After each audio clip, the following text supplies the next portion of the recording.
హరి ఓం శ్రీమాత్రే నమ. లలితా సహస్రనామ పారాయణలో భాగంగా ఈరోజు అమ్మవారి నామం 925వ నామం, 6 అక్షరాల నామం కౌలిని కేవల. ఈ నామంతో అమ్మవారికి నమస్కారం చేసుకున్నప్పుడు ఓం కౌలిని కేవలాయై నమః అని చెప్పుకోవాలి.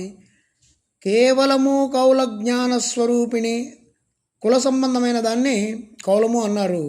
శివశక్తులకు సంబంధించినటువంటిది ఈ కౌలము. ఇంతకుముందు నామాల్లో మనం కులాంగన, కులంతాస్త, కౌళిని, కులయోగిని దగ్గర కౌళిని అనే నామాన్ని చెప్పుకున్నాం. అక్కడ కుల అకుల ఈ రెండిటి యొక్క సంబంధమే కౌలము అని చెప్పుకున్నాం. కులము అంటే మూలాధారం నుంచి ఆజ్ఞాచక్రం వరకు ఉన్నటువంటి దాన్ని కులము అన్నాము. సహస్రార స్థానం అకులం. ఇటు నుంచి అటు, అటు నుంచి ఇటు అనుసంధానమే కౌలము.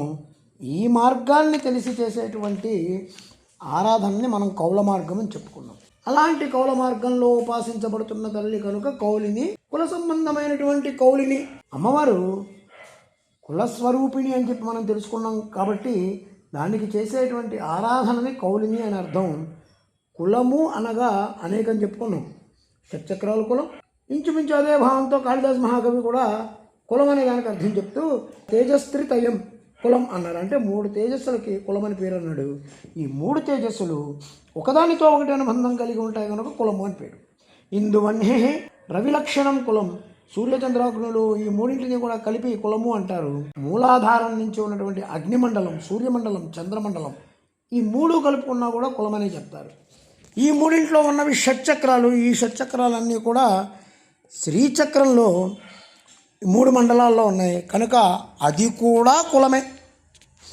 ఇటువంటి శ్రీచక్రం ద్వారా ఆరాధించబడుతున్నటువంటి తల్లి కౌలిని సూర్య చంద్రాగ్ని మండల రూపంగా ఆరాధించబడుతుంది.